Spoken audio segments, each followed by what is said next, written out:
So, hello, everybody, and welcome.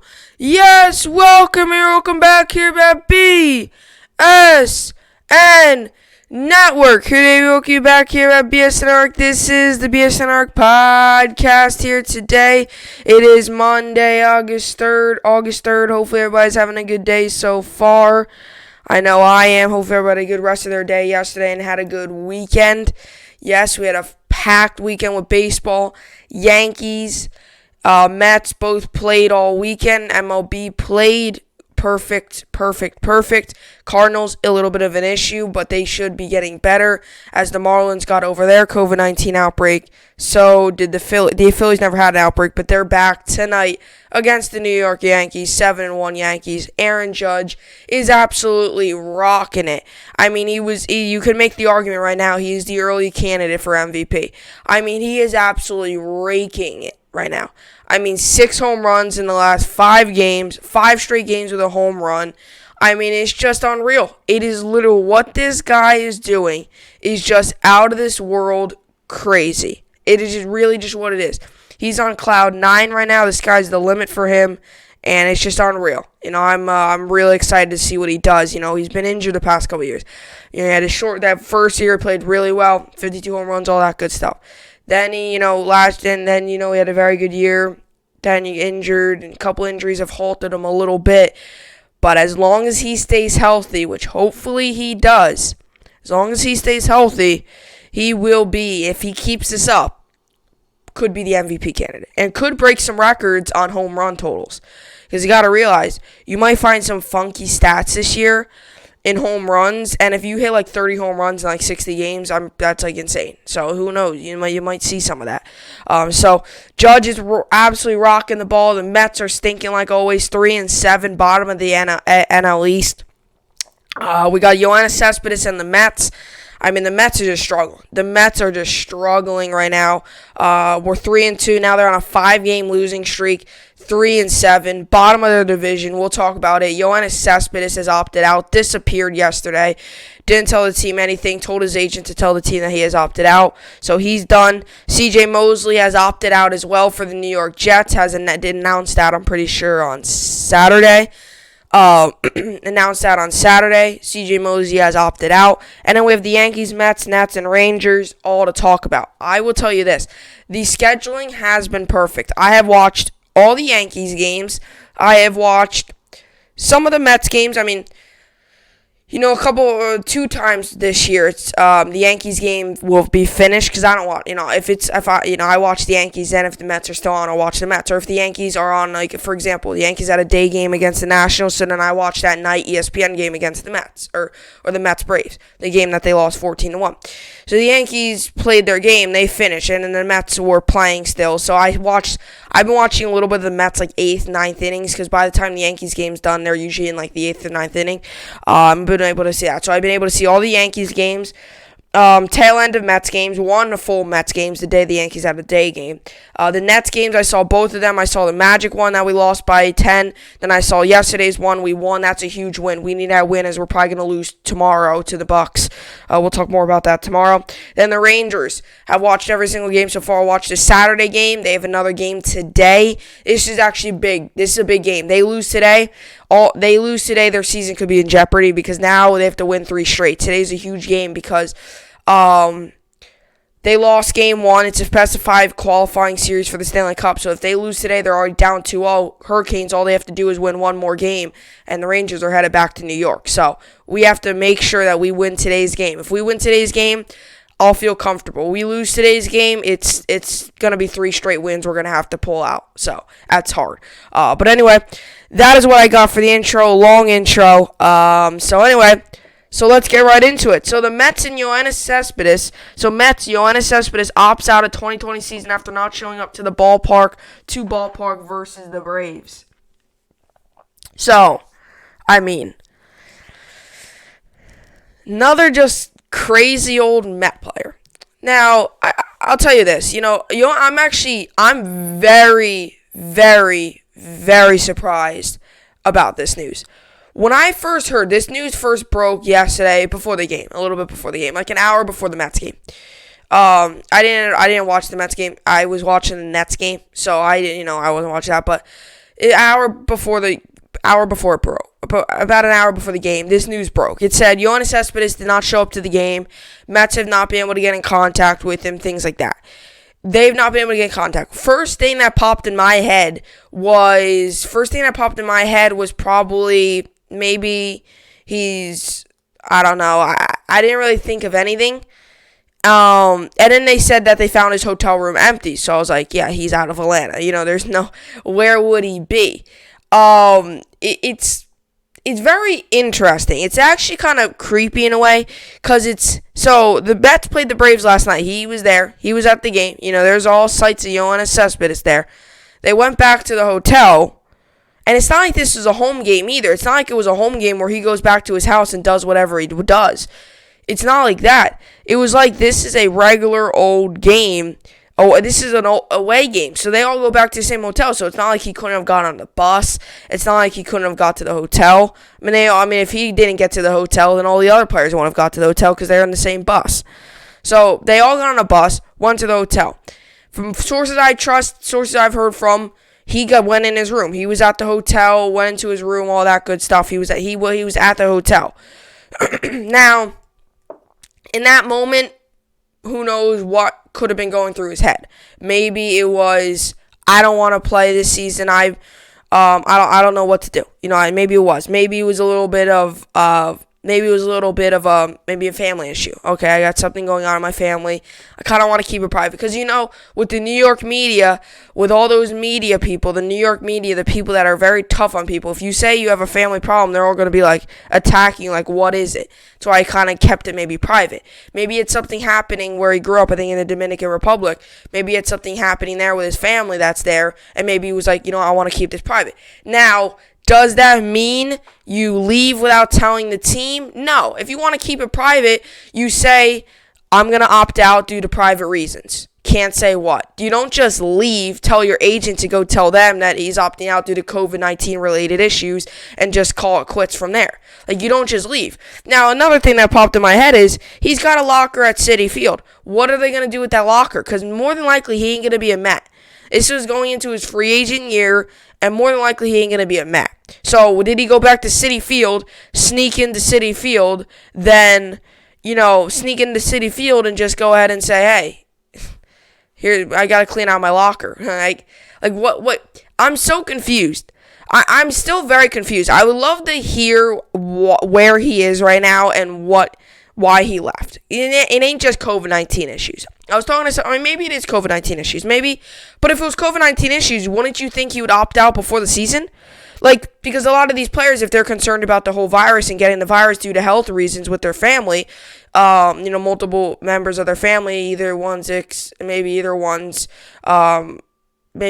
just had a kid or is going to have a kid, or, maybe somebody at their house has a problem, like Ryan Zimmerman's, his mom or grandma has multiple sclerosis. Some people have family issues, so they opt out because they want to still see them, but when you're out playing baseball, you can't do that. So, what are they going to, right? What are you going to do with that? But you would have thought if he really had COVID-19 issues, if he was afraid to play, he would have called it opted out before the season. So I'm assuming he told his agent, tell him, hey, COVID-19 issues, we're not going to tell him what it is. So I don't know what in the world happened. I am just like you people. As a matter of fact, I'm wondering what happened because I would love to know. I would love to know what he's doing right now. Is he just? It's almost like he just fell off the face of the earth. But definitely very weird. So, and like I said before, they sent the guy to a hotel room and he wasn't there. There's nothing to be found. So, I was talking to somebody yesterday. There's multiple back doors to a hotel. Maybe he just left out the back door and didn't tell anybody. But I would imagine somebody would stop him. I was talking to somebody yesterday and they didn't say this. If you see, maybe you don't maybe it's just nighttime, you just don't realize. But if you see Yoenis Cespedes, and you're a pretty big baseball fan, wouldn't you think it's like, it's like Yoenis Cespedes? I don't know. It's kind of interesting, in a way. Very interesting. I'll tell you, this is a very interesting story. And a matter of fact, Yoenis says, I was telling somebody too this day. He hasn't been off to he hasn't been off to a great start. He had a home run. I mean, okay, I could say so much about this. Okay, number one is this. Okay, he was so pumped to return. He was like, returning. He sent something out on his Twitter the day after the game, after the first game. He was like, great to be back with the Mets and everything like that, showing him hit the home run, celebrating with his teammates, all that good stuff. That all happened on opening day. 1-0. He got a home run, right back at it, all that good stuff. He didn't seem like he was thinking about opting out then. Then now he starts to fall downhill a little bit, struggle a little bit, in a way, kind of go out and go down the lineup. Luis Rojas brought him lower in the lineup, and was kind of saying, like, hey, you can't hit. If you're not going to be able to hit, you're going to get lowered in the lineup. You're going to sit. You're going to play less days.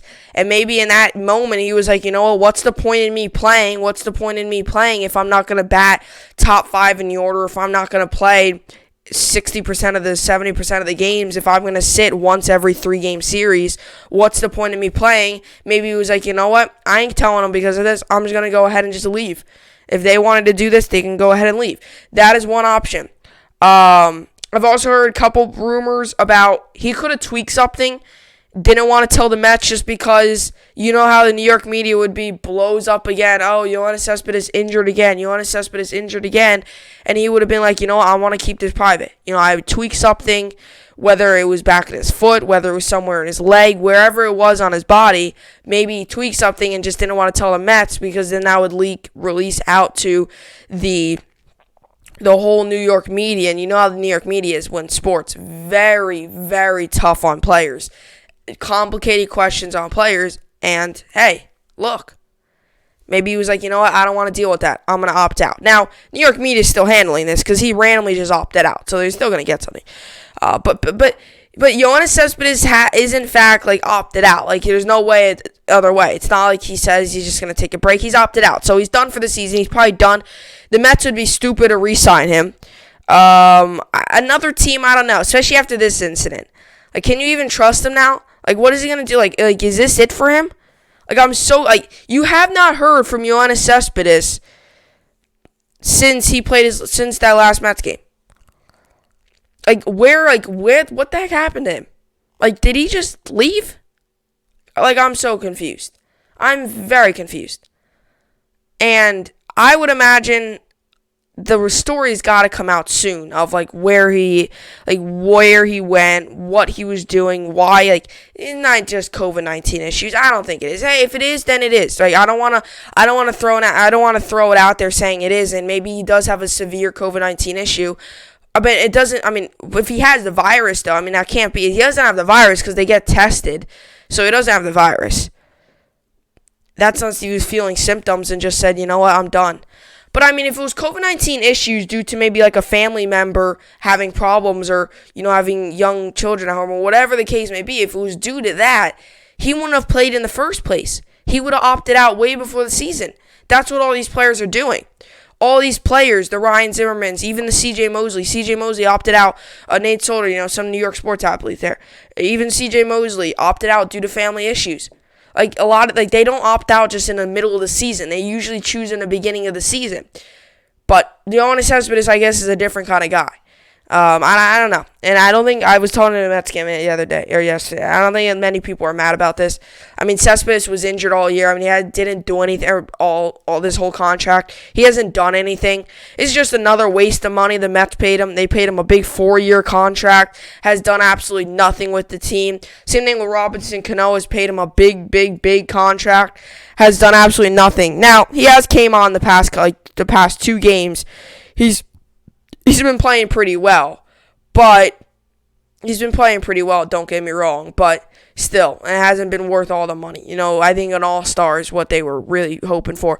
Jed Lowry, another guy, they picked him up, 2018 all-star, they picked him up last season, did absolutely nothing. He was injured, had 7 at-bats with the team, 2-year, $20 million deal. Now he just got placed on a 45-day IL. This is a Mets team that just wastes money on guys. They just absolutely waste money. They signed Jed Lowry, has played 3 games, 7 at-bats with the team. He's gotten injured. They signed Yoenis Cespedes, has been injured pretty much his whole time. Wild boar incident, foot, all that stuff. Like, it's bad. It wasn't even a baseball incident. It was a wild boar incident. He was at his ranch, and he was getting chased by a wild boar. It's just some of these players, man, they're interesting. Some of these players are very interesting. But he had the wild boar incident. Then you had Robinson Cano just not doing anything. You had Robinson Cano getting suspended for 80 games because PEDs, and then he comes to the Mets and he stinks. So you're like, well, PEDs really helped him. And man, I'll tell you what, this Mets team's definitely struggling. They're in a little bit of a they're in a dumpster that's waiting to go up in flames. This is what I'm getting. Where I'm coming from this. They're like the dumpster's like it's getting pretty hot. You know, just like 2-3 more losses and it's up in flames. So it's a dumpster ready to go up in flames. That's what the Mets are right now. 3-7, bottom of the NL East, 5-game losing streak. Can't seem to get anything right. Got players opting out. They're struggling. And Yoenis Cespedes, I would just like to say this. I mean, that's just not a good way to end it. That isn't. You know, I mean, you're not going to resign next year. And I'll tell you this. If the Mets re-sign him, that might be one of the dumbest signings ever. You can't re-sign Yoenis Cespedes. What has he done for you in these 4 years? Except his first year, he was very well. But that was also the year the Mets made the World Series. His first year was very well. Now this year, it's like, so bad. So, you know, very interesting. Interesting to say the least. And I'll tell you what. I mean, this is a team that has had multiple players just struggle. You know, Jed Lowry hasn't even played. Robinson Cano struggled.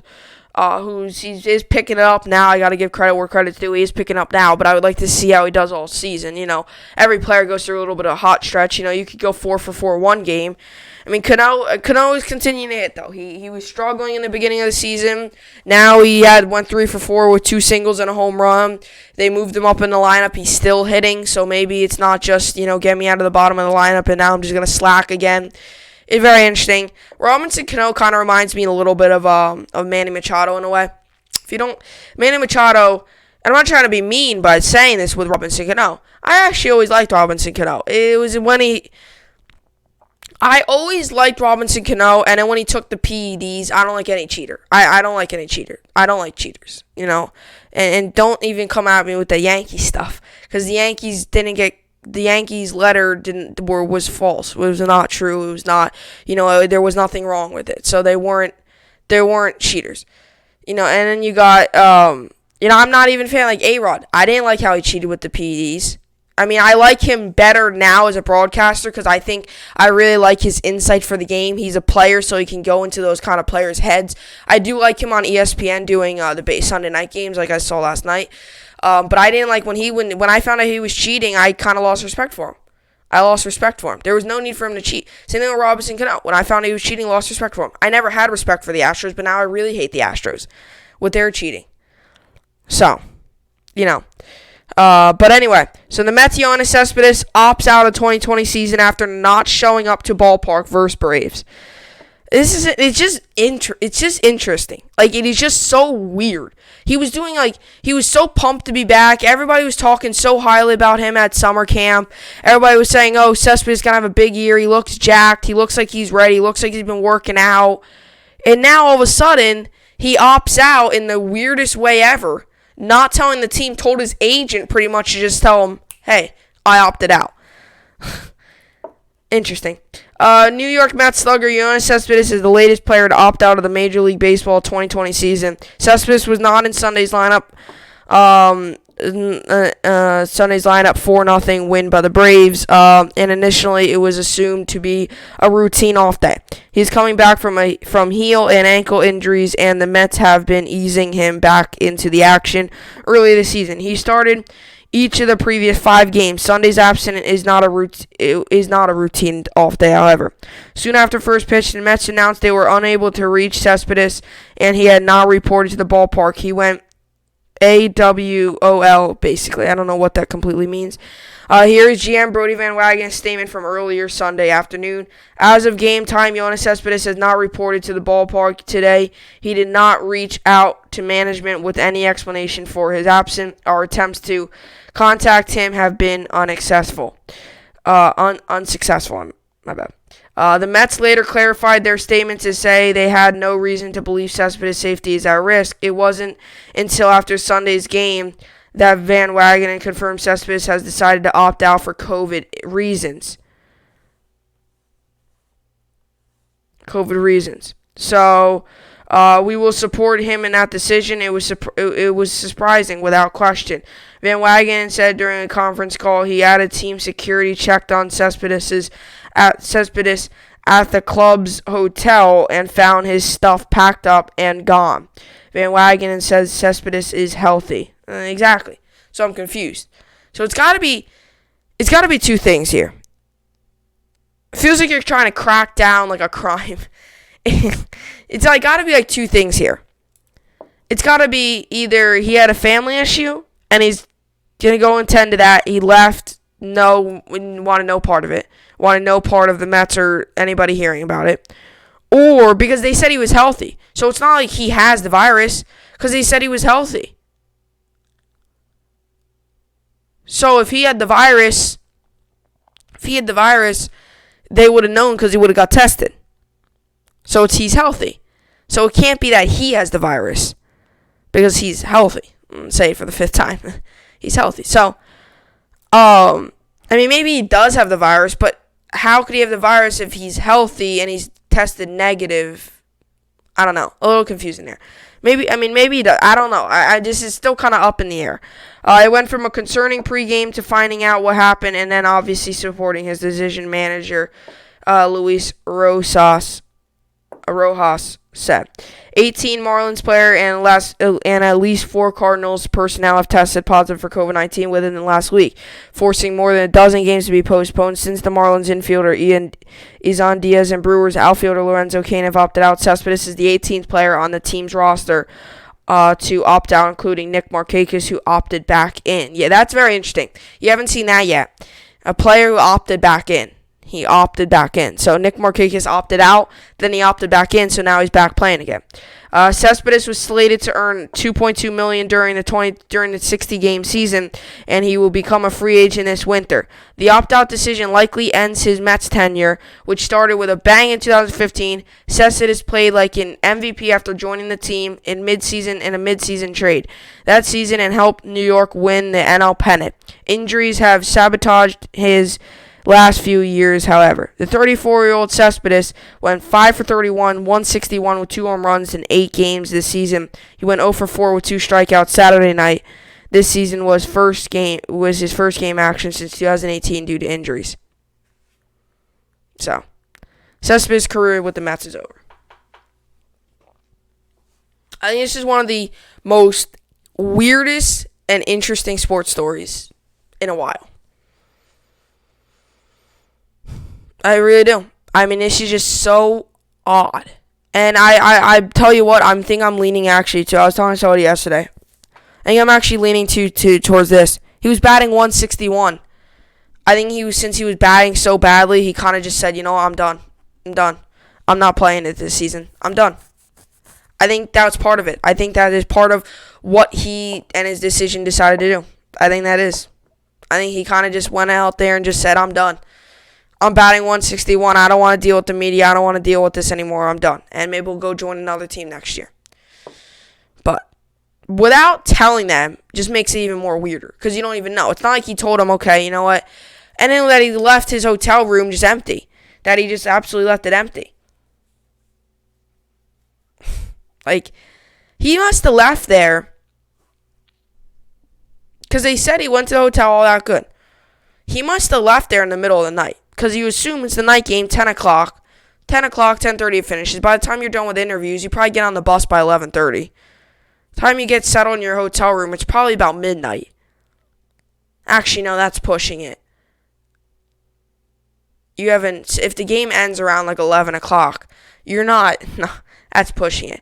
You're not getting over to the stadium in 1 hour. because with all the interviews, showers, especially with the COVID thing going on, you have to, you have to be more cautious, masks, all of that. So they probably get back to the hotel 12:30. Get settled in his hotel room 1 a.m. So what did he do?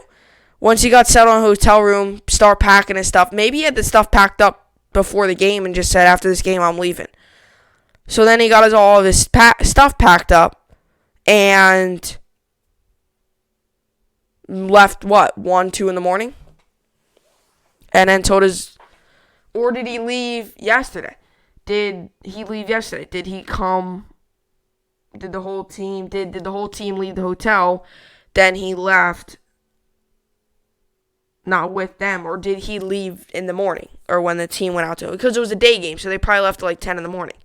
So did he leave with the team at the hotel?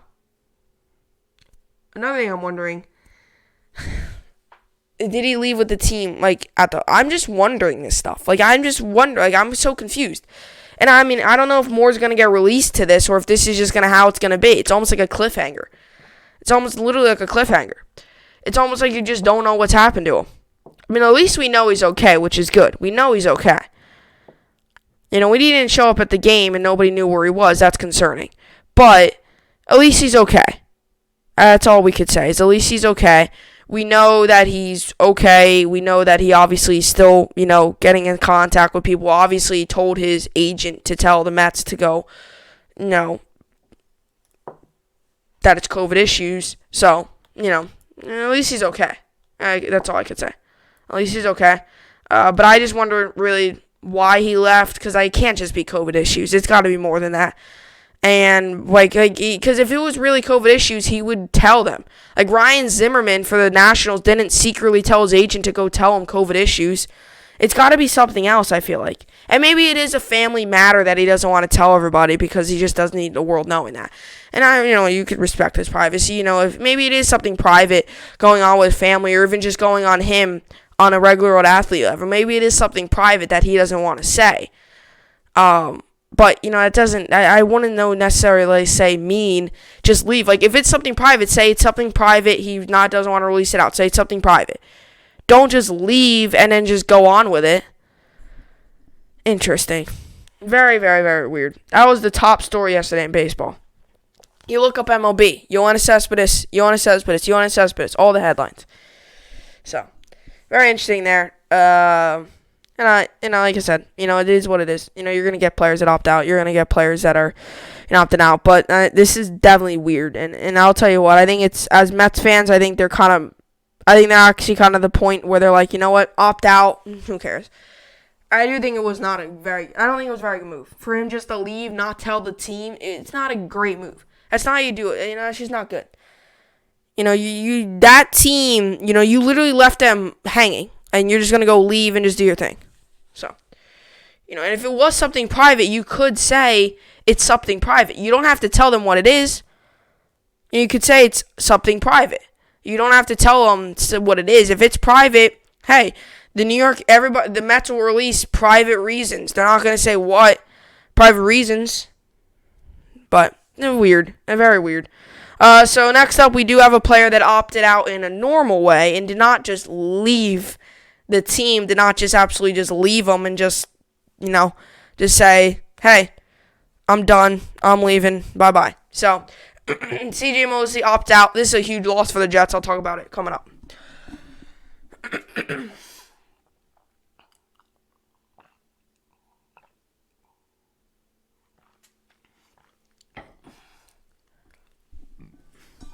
So, Jets, CJ Mosley has officially opted out. Jets CJ Mosley opts out of 2020 season due to family health concerns. See? He did it the normal way.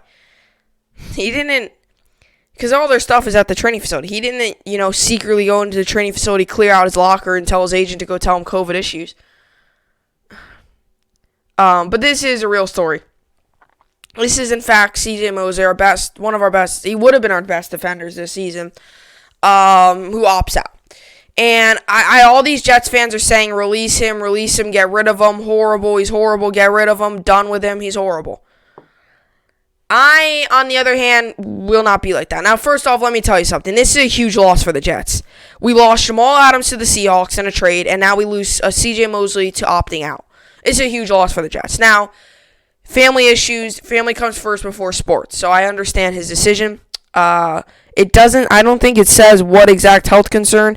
I think it just said family issues. He didn't say what exact issues, which is okay. I don't need to know. But it just said, just health issues, family health issues. So this, I'm mad, and I'm not happy. And, I am, obviously I hope him and his family stay safe and stuff. Family comes before football and family comes before sports, but I'm a little upset too, because I was really looking forward to C.J. Mosley, and I was actually going to say this too on my pod. I might have said it actually. Is like when Jamal Adams was gone, it's up to Mosley now. Like it was up to Mosley. When Jamal Adams is left, he was really the big guy in that defense. He's left. That's a huge part of that defense you're taking out. Now Mosley's gone. That's even a bigger part. Now you do get Avery Williamson back. That is pretty big. You have Blake Cashman, who actually had a pretty successful year last year for coming on last second. And you had a couple hidden gems that you found. There's a couple guys on there that you found. Brandon Copeland's obviously gone. You get Avery Williamson back. Jordan Jenkins, you re-signed.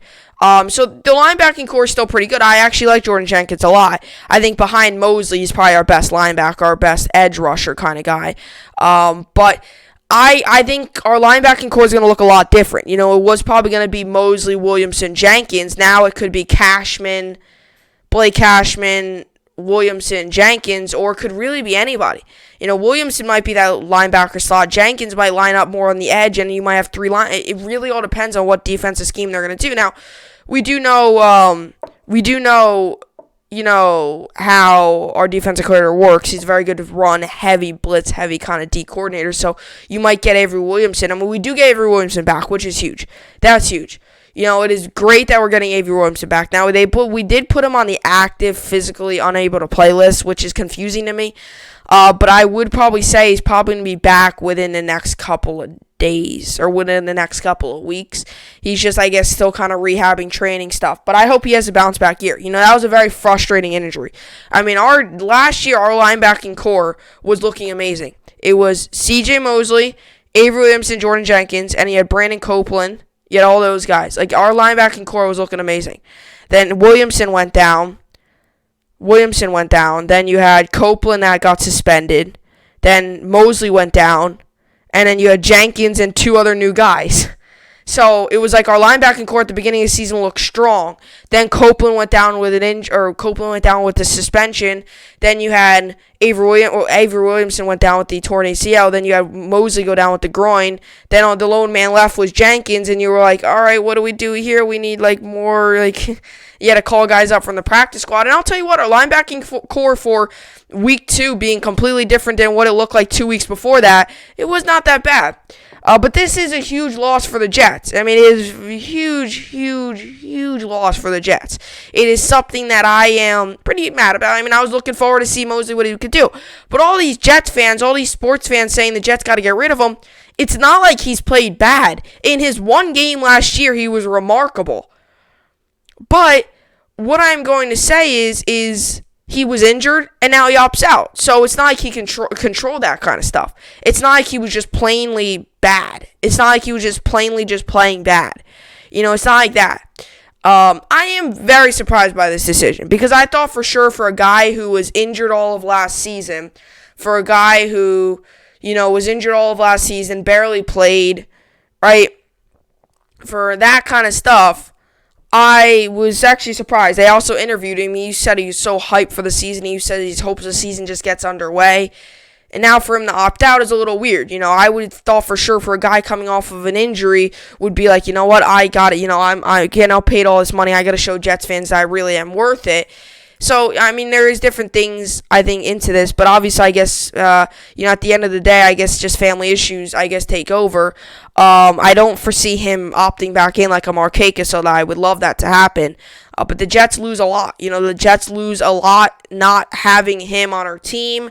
The Jets lose a big amount at the linebacking core, lose a big amount on the defense, lose a big amount on our team in general. He's our captain there at that linebacker spot. He's a very good communicator. That's why we actually lost that Bills game. Also because Akari Vedvik couldn't put it through the uprights. But that Bills game is, and when he went down, the Bills started really scoring. Because we didn't have that leadership. We didn't have that communication there like you did when Mosley was in. And, now you're going to have, hopefully, Williamson or Jenkins. Jenkins is a veteran. Hopefully, he takes over kind of the Mosley role and kind of says, all right, guys, we got to pep it up. And hopefully he does that kind of stuff. But this is a big loss for the Jets. This is a very big loss for the Jets. I was actually really hoping to see if he can make a Pro Bowl this year.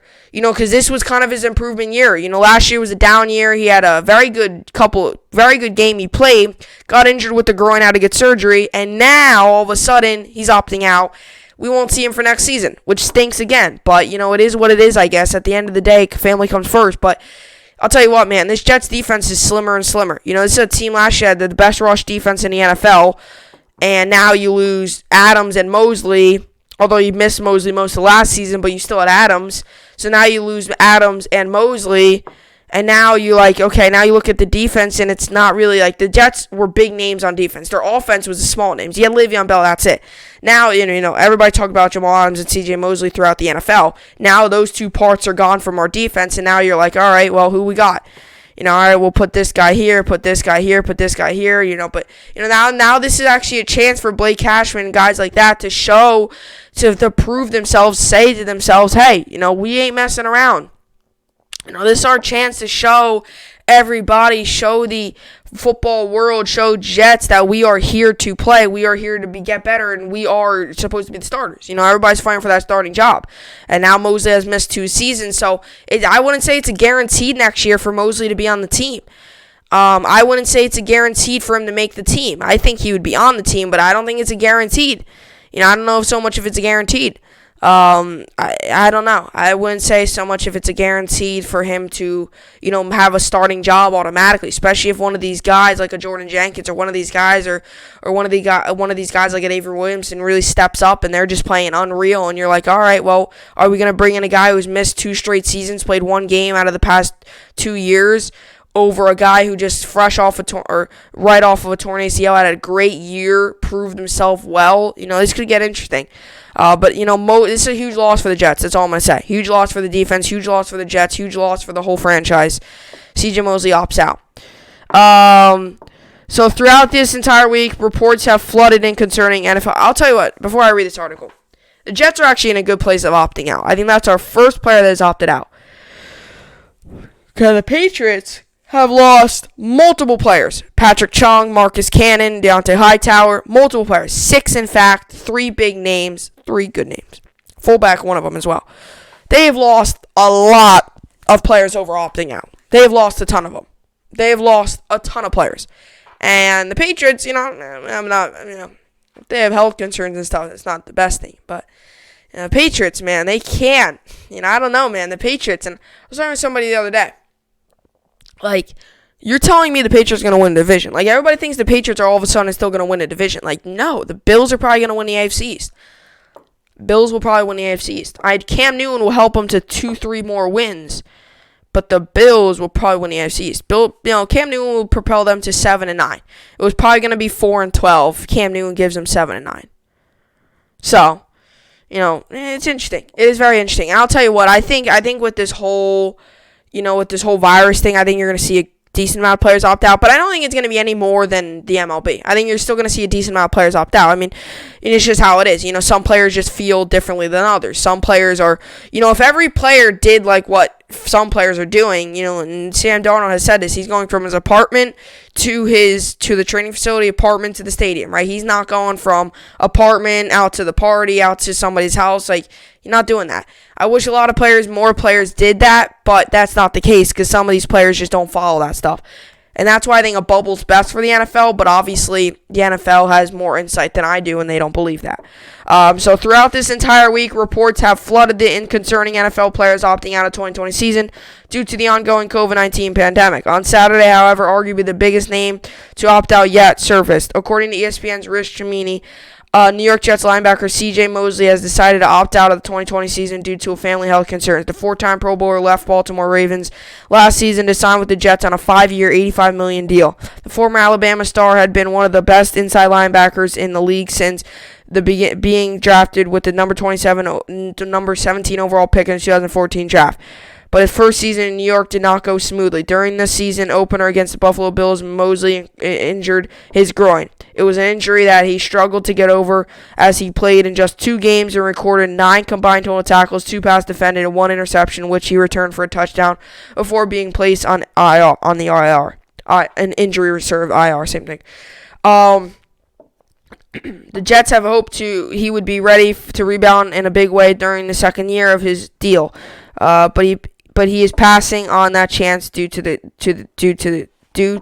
coronavirus. In 79 career games, Mosley has recorded 588 combined tackles, 8.5 sacks, 6 forced fumbles, and 10 interceptions. With him out, James Burgess, Patrick Onsuar, he's another guy we picked up from the Ravens, or Neville Hewitt figured to take his place on the inside next to Blake Cashman or Avery Williamson. Depending on when the latter comes off the PUP list, the Jets traded away Jamal Adams just last Saturday, and now they've lost their 2 top defensive stars in a span of 1 week. Mosley will certainly not be the last player to opt out of the 2020 season due to COVID-19. To keep up with who will pass on playing this year, check out CBS Sports opt-out tracker. So, it's normal. You're going to see players opt out. You're going to see it in every sport. You saw it in baseball. You saw it in the NBA. I think you saw it in the NHL. And you saw it in the NFL. It's just some players feel differently. I've said this so many times about the virus. Everybody's reacting to this differently. It's almost like everybody reacts to food differently. Some people like food, some people hate it. Everybody's body's different. Everybody's reacting to this whole virus thing differently. Some people are out traveling, doing all this stuff, enjoying their time. Some people are still locked down in their house, not going anywhere, still waiting for it to get all over. Some people are, medium, they'll go out. Some people are, going out and doing stuff but coming back, it all really depends on what state you're in. Some states they're still kind of lockdown mode. Some states are like, all right, you could do this, wear a mask, but you could do this. Some places are optional, wear a mask. Some places are still like locked down, and some places are going back into kind of a lockdown because of spiking cases. But I guess it really all depends on where you are throughout the world and stuff like that. But the C.J. Mosley opting out, I guess they named it again. He's one of the biggest stars. This is a huge loss for us. But luckily the Jets do have Neville Hewitt, Patrick Onsuar, Blake Cashman, Avery Williamson, Jordan Jenkins, all those good guys.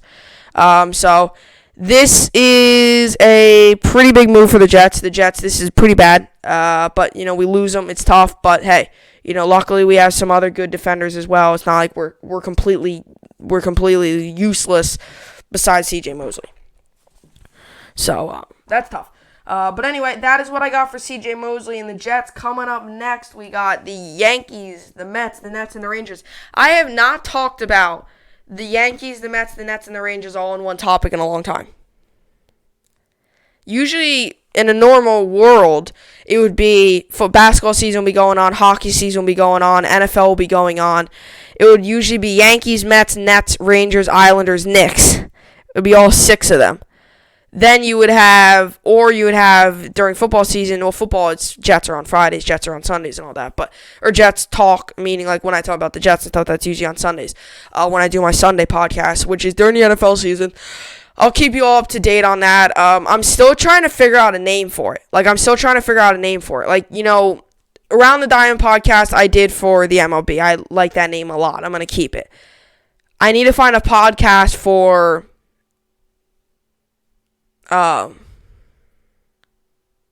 football. I'm trying to think of something like Around the Diamond, because baseball's a diamond. Baseball is a diamond. First base, second base, third base, home plate. And baseball's a diamond, so that's why I did Around the Diamond. I'm going around there. First base will be MLB, second base AL news, third base NL news, home plate will be ending the show. You would then, In football, I'm trying to think like dash something. It's got to be like a 100-yard dash or whatever, and like or 40-yard dash. And I could talk about 4 topics. The 10-yard line is this topic. 20-yard line is this topic. 30-yard line is this topic. 40-yard line is this topic. Or 40-yard line could be the end of the show. 40-yard dash football podcast.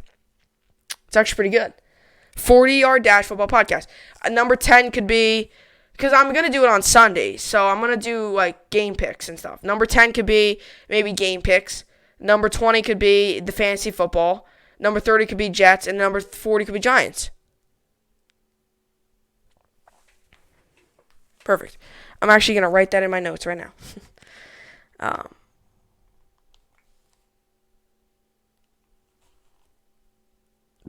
Yeah, anyway. You could do something like that. Now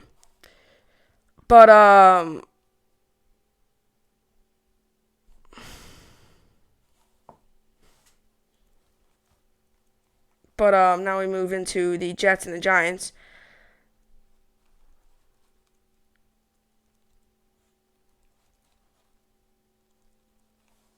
So now we move into the Jets and the Giants, or the Yankees, the Mets, and Nats and Rangers. Sorry, the Jets and Giants, because I was just talking about football. So the Yankees won yesterday. We moved to 7-1 on the season. 7-1 on the season. Yankees 9 runs, 9 hits, 1 error. Boston 7 runs, 10 hits, 1 error. The Yankees had 9 hits, and they still found a way to win. And I'll tell you what, man, Judge is insane. I mean, there's just no way around it. Judge is unreal. I mean, the guy is just fascinating to watch, and this is just going to be fun. Can't wait for him to really just break out here. LeMahieu, 4 at-bats, 2 runs, 2 hits, 1 walk, and 1 RBI. Judge, 2 for 4, 2 runs, 1 walk, and 5 RBIs. Torres went 0 for 5. Stanton went 0 for 2 with 2 walks and a run scored. Hicks went 0 for 3 with a walk. Voit went 1 for 4 with a run and an RBI. He hit that home run. Tyler Wade went 0 for 0. He came in at second base to switch. Sanchez went 1 for 4 with a run and an RBI. Urshela went 3 for 4. I know he had 2 doubles and I think a single. He played very, very well and 1 RBI. Andujar went 0 for 3 with a run scored. And Tauchman went 0 for technically with a run scored and a walk. He walked. Paxton pitched 3 innings, 7 hits, 3 runs, 4 strikeouts. King pitched 3 2/3, 2 hits, 2 earned, 4 strikeouts. Ottavino 1 1/3, 1 hit, 1 walk, 2 strikeouts. Britton 1 inning pitched, 1 strikeout. So that is the stats for the Yankees game. Yankees have been flaming hot. Yankees have been piping hot. Great to see that out of them. The Mets, on the other hand,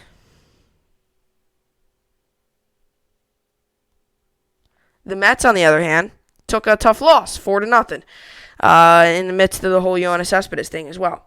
So the Mets had no runs, 10 hits, and no errors. Braves had 4 runs, 7 hits, no errors. How do you have 10? Okay, may I ask something? How do you have 10? Like the Mets had that the other day. They had 15 hits and they still lost. How do you have 10 hits and lose the game? The Yankees had 9 hits and scored 9 runs. How do you have 10 hits and lose the game? 24 of the last 26 runs for the Yankees have been off the home run ball. David Peterson for the Mets. 6 innings pitched, 5 hits, 3 earned, 1 walk, 8 strikeouts. Edwin Diaz. 1 inning pitched, no hits, no earned, 1 walk, 1 strikeout. Smith. 1 inning pitched, 2 hits, 1 earned, no strikeouts. No walks. How do you have 10 hits and still manage to lose? Usually, 10 hits should be pretty much, or not even lose. I shouldn't say lose, because if you have 10 hits, you could still lose. You should at least score a run with 10 hits. What did they get? 1 hit each inning, and 1 inning they had 2 hits? Oh my gosh. 3-7, 7-3, jeez. Brandon Nimmo went 0 for 3 with 2 walks. McNeil went 3 for 5. Alonso went 0 for 5. Conforto went 0 for 3 with 2 walks. Cano went 1 for 4. J.D. Davis 1 for 4. Dom Smith 1 for 3 with a walk. Rosario 2 for 4. Nitto 1 for 3. And Jimenez 1 for 1. Like I said, the pitching earlier. Gosh. Who do they play today? The Braves. I can't give them a win until I see them win. Like, I can't. I've seen them win, but I can't give them another win until I see them at least beat the Braves again. Until I at least see them play. Until I at least see them get a win with 10 hits or more. The Yankees, 9 runs, 9 hits, 1 error. Oh my gosh. And we still won. Jeez. Judge is unreal. Judge is just unreal. And I'm going to tell you that. So, Judge is unreal. He's an early MVP candidate in my head. In my head right now. If he keeps his stuff up, he's easily an early MVP candidate. So the Nets played yesterday as well. The Nets won. Big win for the Nets. We need this. We needed this win. 118-110. Brooklyn 118-110. Scoring by quarter. Nets had 24-21. 33-30. Washington. Or I won't go by scoring by quarter. Nets moved to 31-35 on the season. Wizards fall to 24-42. Nets 31-35. Pretty good. We needed this win as we play the Bucks coming up tomorrow at 1:30 p.m. Eastern Standard Time. As we play the Bucks tomorrow, we need that win. We needed this win. Bucks tomorrow probably won't happen. Million chance of it not happening. If it does, that would be unreal. But the Nets did win. We needed this win because we probably more than likely will lose tomorrow. Joe Harris played 37 minutes, 7 rebounds, 1 assist, 27 points. Lance Thomas 10 minutes, 2 rebounds, 1 assist, no points. Jared Allen, 38 minutes, 15 rebounds, 2 assists, 22 points. LeVert, 39 minutes, 7 rebounds, 3 assists, 34 points. Tyler Johnson, 29 minutes, 6 rebounds, 5 assists, 2 points. Garrett Temple, 29 minutes, 3 rebounds, 1 assist, 9 points. Chris Chiozza, 21 minutes, 2 rebounds, 6 assists, 14 points. Timothée Luwawu-Cabarrot, 20 minutes, 8 rebounds, no assists, 8 points. Rodion Skuru, 17 minutes, 3 rebounds, 4 assists, 2 points. So the Nets win. They play tomorrow. I'll preview that game. Then the Rangers play today. We need this win. We need this win. It's an automatic. It's almost a must win. It is literally a must win for us. We lose today, season's choppy. So the Rangers play today. The Rangers play today. We need this win big time. All I'm going to say. That's all I'm going to say. We need this win big time. That is all I'm going to say. We need it. We lose today. Yeah, everybody's saying it. Like, literally everybody's saying. You can't. We have to win today. And I think the Rangers actually will. I'm going to say the Rangers win this game. Let me tell you why. The Rangers lost 3-2 and we barely even played the first quarter. Like, the first quarter, we pretty much just threw in the garbage. A lot of these guys have non-playoff experience. We were more going for the finesse, hitting, fighting, than actually trying to play the sport of hockey. All right. That's one thing. Another thing is that is one of the worst games I've seen the Rangers play. The Rangers play horrible in the first period. Okay, better in the second period. Third period, they looked pretty good. Second period was actually probably their best period. And let me tell you something. They did not even play their best, and they still lost by 1 goal. Only lost by 1 goal. They play their best. They could easily beat the Carolina Hurricanes. And Henrik Lundqvist, I didn't think I'd be saying this because I love Henrik Lundqvist. I'm a big Henrik Lundqvist fan. One of my favorite Rangers of all time. I'm also a big fan of Mark Messier. I love Henrik Lundqvist. Henrik Lundqvist, I have his jersey, I have all that good stuff. I love Henrik Lundqvist. I was expecting Henrik Lundqvist to not really so much blow the game, but I was expecting Henrik Lundqvist to probably be one of the deciding factors. Because, he's getting older now. He's getting older now. He's kind of getting to the point now where he's, getting older, not really the same Henrik Lundqvist we're used to seeing. I expected him to maybe struggle a little bit. He did perfectly fine. He allowed 3 goals. If the Rangers played decently in the first, the Rangers were putting no offensive pressure. Henrik Lundqvist was getting all the shots. Like, they were putting no offensive pressure. So, and we're 0-7. We're 0-7 on the power play. If we want to win today, we have to at least score 1 power play goal. You can't go 0-7 on the power play and win. So I'm going to say the Rangers win today because of what I saw out of them, and they weren't even playing that good, and they still only lost by 1 goal, and they weren't even playing that good. 0-7 on the power play, and they still lost by 1 goal. They played better today because they got the feel of playoff hockey. I didn't know when. Probably close game, 1 or 2 goals. I think it's going to be same thing as last game, 3-1, 3-2, except in our favor this time, I think. We need this win. We lose today, our season jeopardy. We then need to win 3 straight. Anyway, that's what I got for the podcast today. Oh, Yankees, I say, let me check who's on the mound. If it's Cole, I'm pretty sure it's Cole. If it's Cole, Yankees win by far. If it's not Cole and it's somebody else, probably still win, but if it's like Hap or somebody, that could get interesting. I mean, we're hot, though. I'm not going to not give the Yankees the win. Yes, it's Cole. Cole Arrieta. Ooh, good matchup. Cole Arrieta. So Cole's on the mound. I will give the Yankees the win. The Mets, I give them a loss, I already said. Nets will play tomorrow, so I'll preview that game. And then the Rangers, I already told you, I will give them a win as well. So sports are back. Sports are good. Sports are great. So that's all good. Anyway, that's what I got for the podcast today. Hopefully you all enjoyed it. A good 5-minute podcast. It's good. Hopefully you all enjoyed it. And I'll see you all back here tomorrow. Hope you enjoyed it. And thanks for watching. Oh, okay. Did my screen just freeze? I don't know. But anyway, alright, so I hope everybody enjoyed it. For some reason on my thing here, my screen froze. I don't know why. But anyway, hopefully you all enjoyed it. I'll see you all back here tomorrow. Hope you enjoyed it, and thanks for watching.